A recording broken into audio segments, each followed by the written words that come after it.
Kita kembali di One on One bersama Anggia. Mas Fitra, ini menyambung tadi perbicaraan kita. Selasa kemarin, Anda juga pasti mengikuti. Jawa Barat itu direndam banjir. Bekasi, Bogor, Karawang, parah sekali banjirnya. Kita juga menyaksikan di layar kaca banyak kendaraan yang terendam banjir. Nah, mumpung ada pakarnya di sini, kita tanya langsung pemirsa ya. Gimana Mas Fitra, kira-kira untuk menangani ketika kendaraan terendam banjir yang banjirnya nggak cuma 20 cm, 30 cm, ini udah bisa 2 meter plus. Hilang, kerendam semua. Ya, yang pertama harusnya kita berhak atas kondisi yang tidak kebanjiran ya. Apalagi curah hujannya juga tidak yang dahsyat-dahsyat amat dibandingkan banjir 2020. Sebenarnya kemarin itu curah hujannya nggak separah 2020, iya, tapi dampaknya banjirnya parah banget kalau kita lihat. Turut prihatin buat semua yang terdampak dan buat pemerintah sendiri harus menangani ini, jangan sampai rakyat jadi korban terus kebanjiran gitu ya. Nah, tapi kalau kita ketemu banjir, apa yang harus kita lakukan? Kalau kita lagi berkendara dengan mobil dan banjirnya itu sudah lebih dari setengah velg kita, sebaiknya kita berputar. Jangan dipaksa. Jangan dipaksakan. Aduh, saya selama ini suka maksa tuh, yang penting nggak masuk gitu. Kemarin nggak boleh juga, berarti ya? Iya, sempat ada juga yang itu di Bekasi juga, di Indonesia, yang dia paksakan nyebrang malah dia jadi nyebur ke sungai terbawa arus. Iya, bahaya sih memang. Kemudian kalau misalnya kendaraan kita berasuransi, asuransi itu hanya mengganti kerugian kebanjiran kalau mobil kita tidak dikendarai menuju banjir. Jadi ketika kita kebanjiran itu di cover. Tapi kalau kita menerjang banjir, itu tidak di cover. Dan kerusakan yang paling mahal ketika kita menerjang banjir adalah ketika air itu masuk ke dalam mesin lewat lubang masuknya.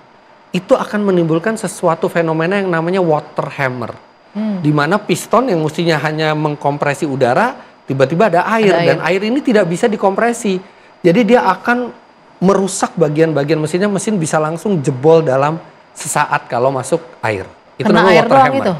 Itu hanya kena air aja. Air itu jangan pikir, air itu ketika dikompresi, dia tidak bisa berubah bentuk. Tidak bisa dikompresi air itu. Jadi ketika ditekan oleh piston dan airnya sudah padat semua, itu akan merusak semua bagian mesin. Jadi pertama yang harus diperhatikan ketika sudah setengah velg jangan dipaksain. Sebaiknya jangan ya. Memang ada mobil-mobil yang kuat ya. Ada beberapa mobil yang kuat yang intake-nya lebih tinggi, saluran masuknya. Tapi secara umum kalau udah lebih dari setengah velg, mendingan kita putar balik. Karena banjir itu kita nggak tahu nanti ke depannya lebih dalam lagi apa enggak. Di depan ada lubang atau tidak, karena tidak kelihatan. Kalau yang paling aman apa? SUV masih aman kalau gitu? SUV tinggi kan, pasti tinggi. Aman gitu. Dan sebenarnya kalau secara teknis, sebenarnya paling aman tuh mobil listrik. Karena mobil listrik itu tidak butuh udara. Tunggu, bener-bener nih. Orang kan takutnya listrik kena air kan bisa korslet. Lah ya, mobil biasa juga banyak peranti kelistrikannya. Itu berbeda dan sudah terproteksi. Bahkan ada IP ratingnya mobil listrik itu. Jadi mobil listrik itu secara teoritis dia malah bisa terendam sepenuhnya dan dia tetap tidak bermasalah selama beberapa waktu gitu ya. Tapi tetap dianjurkan di mobil listrik juga tidak lebih dari setengah velg. Tapi kalau secara teknis, kalau misalnya mobil itu masih dalam kondisi baik, seal-sealnya semua masih bagus, dia ada IP ratingnya. Dan itu artinya IP rating itu IP rating itu rating standar kekedapan satu benda terhadap air atau debu. Kayak water resistance kayak seberapa handphone, kita punya handphone ini ada IP rating berapa, 67, 68. Mobil listrik juga, dan mobil listrik itu tidak perlu bernapas, tidak perlu udara untuk berjalan. Sedangkan mobil bensin atau mobil diesel itu butuh udara. Nah, kalau lubang udaranya kemasukan air itu bisa rusak. Jadi dampak mobil kena banjir lebih parah mobil biasa ketimbang mobil listrik. Yes.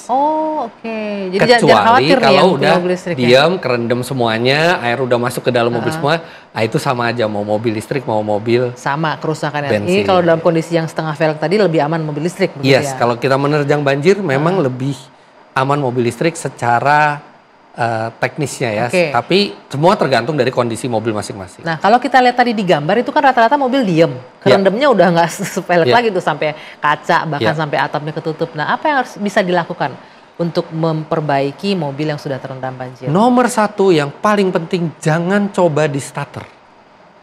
Jangan coba di starter. Berapa lama jangan di starter? Sampai dibongkar mesinnya. Karena mobil itu sudah terendam. Artinya secara logika air juga sudah masuk ke dalam mesin. Betul. Nah, kayak gini nih Mas. Coba nih Mas, lihat nih Mas. Ini kalau kondisi begini nih. Iya. Ya itu sudah masuk ke dalam mesin. Udah nggak bisa tuh ya, jangan di starter. Walaupun udah kering, walaupun udah nggak ada air kering, di luar jalanan, jangan di starter. Jangan di starter, karena ada kemungkinan ada air yang masuk di silinder mobil. Silinder itu tempat piston naik turun. Dan ketika kita starter, itu artinya kita memaksa mesin untuk berputar. Dan ketika mesin ternyata ada airnya, dan seperti tadi saya bilang, air tidak bisa dikompres, mesin langsung berantakan. Kalau dikeringin, misalnya kita pakai pengering atau apa gitu, bisa nggak? Tapi kan dalamnya mesin gimana cara kita ngeringin? Bisa ya, dibuka kapnya, dikeringin gitu nggak bisa. Begitu mobil kita kebanjiran, apalagi sampai udah masuk ke dalam interior, mesin juga sudah terendam. Begitu kering, langsung bawa ke bengkel, jangan dinyalakan sama sekali. Jadi diderek gitu loh, towing. Betul, jadi nanti mesin akan dibuka setengah aja dilihat dari atas. Kalau mesin hanya kemasukan air, dia hanya tinggal dikeringkan. Tapi kalau mesin sudah sampai jebol, dia harus ganti komponen. Untuk taunya hanya kering, bisa dikeringin aja, dan ini udah jebol gimana? Itu baru tahu setelah dibuka. Oh, jadi di rumah kita juga nggak disarankan untuk ngecek sendiri kalau nggak paham mesin ya? Betul. Kecuali kalau kayak Mas Fitra kan cek sendiri bisa tuh, oh ini aman nih apa segala macam. Kecuali kalau banjirnya itu kita terendamnya itu tidak sampai ke level mesin. Tapi itu kemungkinan mesin tidak kemasukan air. Tapi tetap tidak disarankan untuk starter juga, karena ada komponen-komponen listrik yang terendam. Bisa terjadi korslet, bisa terjadi masalah kelistrikan. Semua sebaiknya ketika sudah terendam, pakai towing langsung ke bengkel. Nah, ketika di bengkel itu kan akan dibuka, dibongkar, dikeringkan. Nah, itu berapa lama kemudian kita boleh, oh ini udah aman nih, udah bersih gitu? Itu bisa lebih dari seminggu ya, karena itu sampai karpet dasarnya mobil pun itu harus diangkat. Dibongkar semua? Bongkar semua, dijemur, dan itu mengeringkannya tidak sebentar. Dan bukan hanya basah loh banjir, di situ ada partikel lumpur juga yang akan... Betul. Dan itu membersihkannya lama, tapi banjir tidak harus membuat mobil itu berantakan, asal setelah itu dilakukan perbaikan yang benar. Nah, orang kan asumsinya gini, oh mobil kalau udah kena banjir udah deh rusak, pasti harganya turun, pasti nggak akan laku. Tuh. Benar nggak tuh? Iya, seharusnya begitu ya, karena mobil sudah terkena banjir, tidak fair kalau harganya sama dengan mobil yang tidak pernah kena banjir. Tapi dampak performa mesinnya juga akan terpengaruh. Performa mesin bisa saja tidak terpengaruh, karena bisa saja mesin tidak rusak. Tapi dia sudah pernah terendam. Kotoran-kotoran itu mungkin akan menempel di banyak bagian. Kemudian resiko terjangkit karat juga jadi lebih besar di mobil yang sudah pernah kebanjiran. Dan mobil yang kebanjiran kita nggak tahu penanganannya benar atau apa enggak gitu. Oke, nah gimana caranya Mas Fitra, orang yang awam nih, masyarakat yang awam, misalnya dia mau beli mobil, tipsnya untuk tahu nih mobil pernah kena banjir atau enggak, apa pertama kali yang harus kita cek? Kalau Anda awam, sekarang itu banyak marketplace, banyak penjual mobil digital ya, yang maksudnya yang berlisensi ya, yang resmi. Mereka menjamin mobil yang dijual itu tidak pernah tabrakan, tidak pernah kebanjiran. Mendingan ke situ aja deh.